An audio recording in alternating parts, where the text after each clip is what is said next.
What's up, everybody? Welcome to another episode of the Trust Your Board podcast. My name's Stephen Wright, joined by Mr. William Monroe. Got another mini mock draft here for you today. Will, what are we doing? Steve, today we have a 12-team half-point PPR mock draft coming up, and we are going back-to-back. You are in the 4 spot, and I'm in the 5 spot. Awesome. Ready to get started? Yeah, let's do it. Indeed. So, I'm going to put myself on the clock here. At the 101, we had Christian McCaffrey, the 102, Saquon Barkley, and the 103, Zeke Elliott. So nothing too crazy there. Got everybody else on the board. This is a spot that I really don't like being in. It's kind of tough. I think I'm going to do something a little bit different. I think it's going to surprise you, because I haven't drafted this player in a long time. But given it's not a full point PPR, it's going to hurt Edwards-Helaire. Mm-hmm. So he's not going to be an option here. I'm sure he's going to be big in the pass catching. It also hurts Kamara a little bit, because he's pretty well known in the passing game. But I think it doesn't hurt Dalvin Cook as much. I don't know if that's logical or not, but I see Dalvin Cook as like the best pure runner. That can also catch passes. So I think I put him a little bit above Kamara in a half-point PPR and CH. So I'm going to go ahead and lock him in here. I don't have too many shares of him, so we will we'll see what it's like drafting with Cook there. So you're on the clock. Yeah, so on the clock here, just those first 4 running backs off the board. Looking at Alvin Kamara, and then you have 2 guys that probably get a little amplified if we were to lean the scoring system one way or the other, and Derrick Henry and Clyde Edwards-Helaire. Michael Thomas is interesting here, but I don't think I can go with him in the top 6-ish, 6, 7. I probably am looking at him around 7 to 10, somewhere in there, if I'm not thrilled with the guys that fell. So Henry and Clyde are interesting. Half point doesn't take a ton away from Henry like a full point would. It doesn't give him, that kind of pure boost that standard does. Push comes to shove, though, I'm just going to go with the talent in Alvin Kamara. I think he does kind of get some, not flack, but some flack, I guess a little bit for, being just, so boosted with catches. I saw a stat that he actually caught 81 passes exactly 3 straight years, so you can bank on him catching, a lot of passes, but his carry attempts, his carries or his attempts definitely were respectable the last couple years. Only 120 his first year, but 194 2 years ago, and then 171 last year.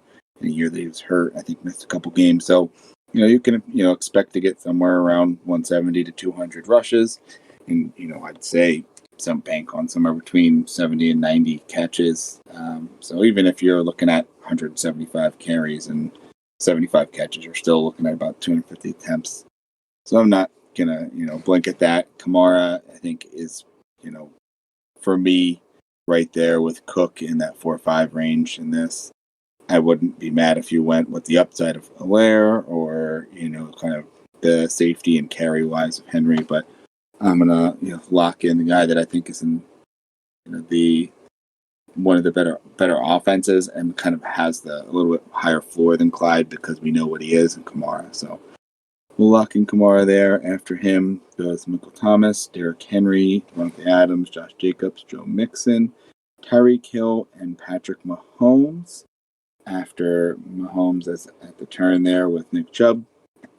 So Mahomes, Chubb at the turn, Hopkins 202, Kenyon Drake, Julio Jones, Chris Godwin, Lamar Jackson, and Travis Kelce. So a couple quarterbacks going early, a couple one tight end going early, but no Clyde Edwards-Helaire being drafted there, which is interesting. Yeah, that's a big drop. I guess, because it's half point, they're expecting a bigger hit to him. Yeah, bigger hit, I guess. You got him. I think he's projected 9 overall, or in the draft order ranking. So if you look at what's available, his top 2 quarterbacks are off the board, so I'm not looking at that. Kelsey's gone, but Kittle's still there, so definitely in consideration. Wide receiver, Galladay, Robinson, Evans. So not really someone I'm looking at the level of running backs that are available. And at running back, we've got Clyde Edwards-Helaire, Miles Sanders, Austin Eckler, and Aaron Jones. So really for me, do I want to make the jump at tight end with Kittle? If not, then I'm looking at Clyde Edwards-Helaire or Miles Sanders. And that's a tough one. Obviously, as an Eagles fan, get a little boost to get, my guy in Sanders, especially also as a Penn State grad, so he's doubled down for me. But it's hard to pass up on Clyde with just the way that he's, just what he's working with, right? He's got one of the best offenses in the NFL, best quarterbacks in the NFL.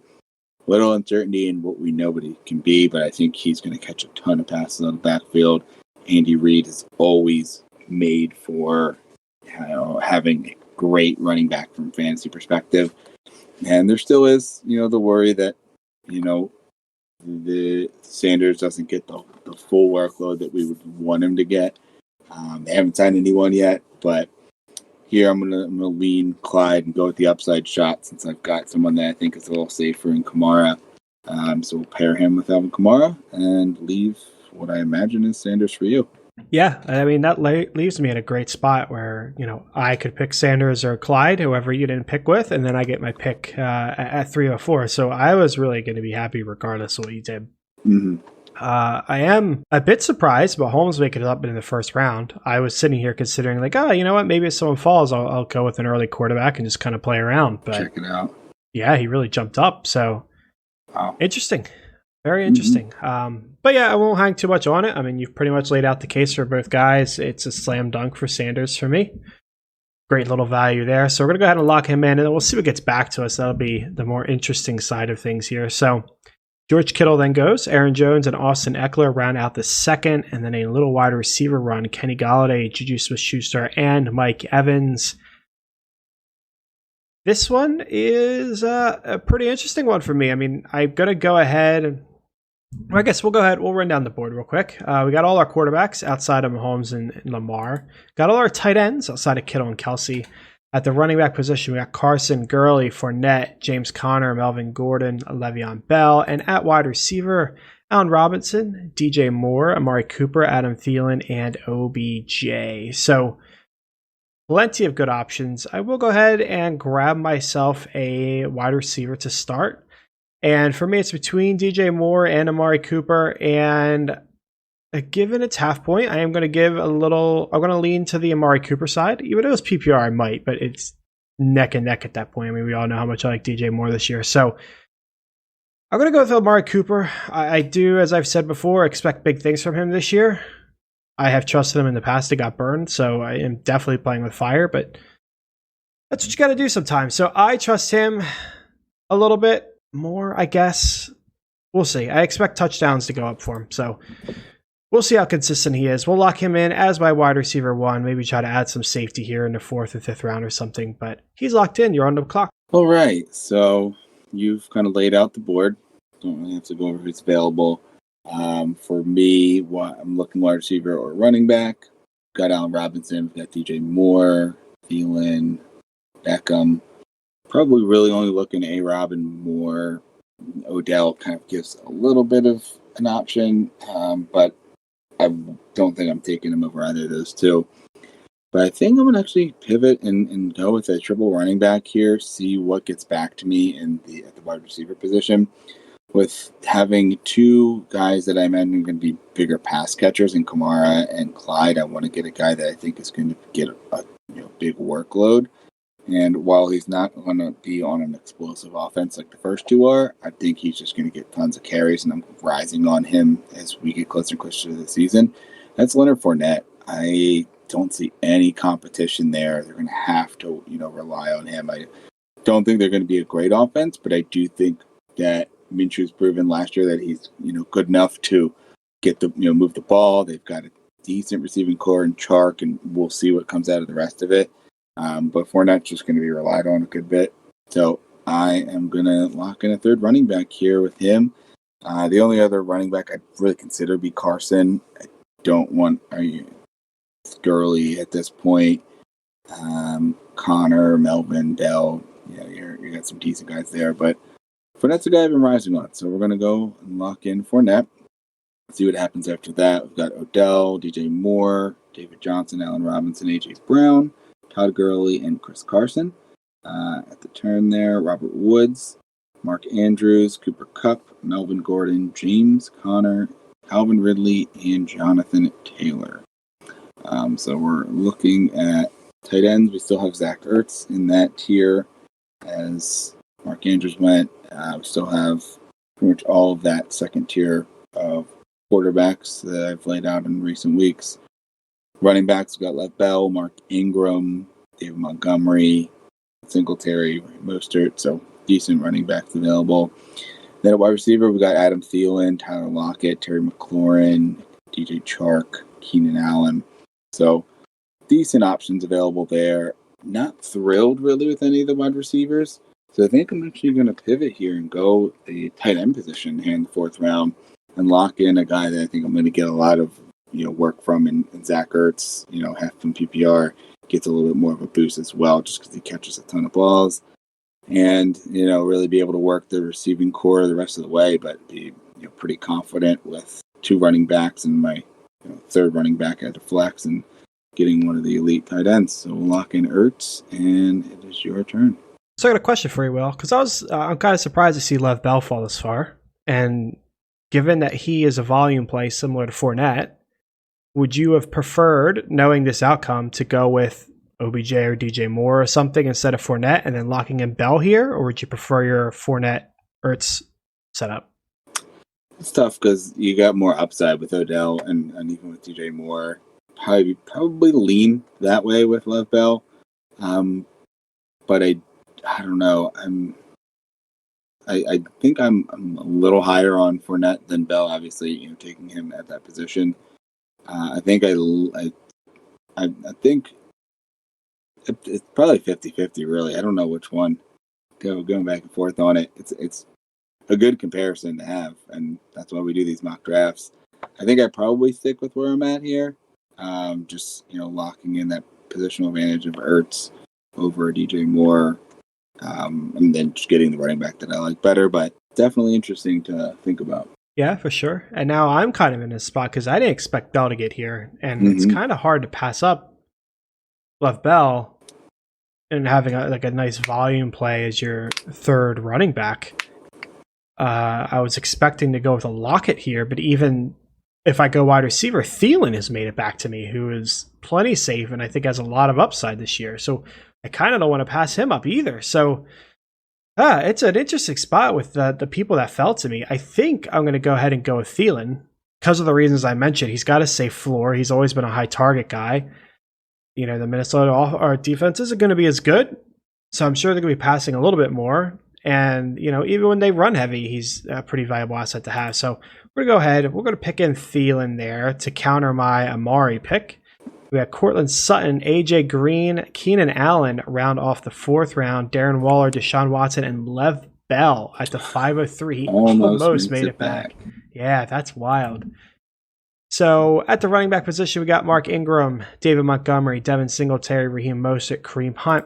At wide receiver, Tyler Lockett, Terry McLaurin, DJ Chark, DK Metcalf. At tight end, we have Ingram, Hunter Henry, Tyler Higbee, Hayden Hurst. And at quarterback, Dak Prescott, Russell Wilson, and Kyler Murray. But we'll go ahead and grab another wide receiver. It's kind of a riskier play. It's a shame we're not going to take this mock deeper because I would like to see how it would play out. But I'm going to grab DJ Chark. Been drafting him a lot. I think he's got a lot of upside to him, and I would love to have him in my flex. So say no more. We'll lock him in there and pass things off to you for your last pick. Yeah, actually kind of happy with the receivers available here, going, three running backs and a tight end to start. I've got Lockett, McLaurin, DK Metcalf, Parker here. And both the Seattle receivers are interesting. Did you see the news earlier today about Lockett potentially opting out? I thought the deadline was already over, but there was news that he basically came out on a video chat or something and said that he's still considering it. So I don't know if that is going to sway people drafting now. Regardless, though, I'm going to pass on both of them for now, and I'm going to go with Terry McLaurin. I think there's upside and volume there. Not a great offense, but a guy that I'm more than okay to lock in as my wide receiver one, given that I've already got 3 running backs and a top tight end. So we're going to lock in Terry as my last pick here. After McLaurin goes Dak, Akers, Russell Wilson, Kyler Murray, Hunter Henry, Ronald Jones, and the aforementioned Tyler Lockett to round out that 5th round. How you feeling about your team there, Steve? Yeah, so pretty good. We started off with Dalvin Cook, Adam Miles Sanders in the 2nd, Amari Cooper, Adam Thielen, and then DJ Chark in the 5th. It's not bad. I like what I'm doing at the running back position. I like what I'm doing at the wide receiver position. The risk is running backs, and can I get some depth to round things out? The next pick is seemingly pretty easy for me. I mean, regardless of what you do, I got David Montgomery, Raheem Mostert, Kareem Hunt to choose from. So I will get one of them, and then maybe coming back in the 7th, I could get a Swift or a Howard, someone like that. So I think I could quickly add some running back depth to this team to solidify that group and make it a real contender. I like it. A lot of upside with those 3 wide receivers. A decent floor with Thielen. I think Chark's going to have a decent floor too, given the negative game scripts he's going to be in. So I like it a lot. It worked out pretty well. What do you think of your team? Yeah, I'm a little less confident. I like it. Looking at who's available at running back, I probably almost wish I would have went with Odell or Moore in the 3rd round and stayed on the Ertz McLaurin end, right? And be able to get a Kareem Hunt as my 3rd running back, or David Johnson, one of the remaining rookies, but have an Odell McLaurin stack or a DJ Moore stack with Ertz there. So yeah, that's why we do the mocks, right? To see who's available a little later, kind of anticipate what's going to be there. Yeah, absolutely. And that's going to take care of for this mock. Tune in tomorrow for another mini mock draft. Until then, trust your board.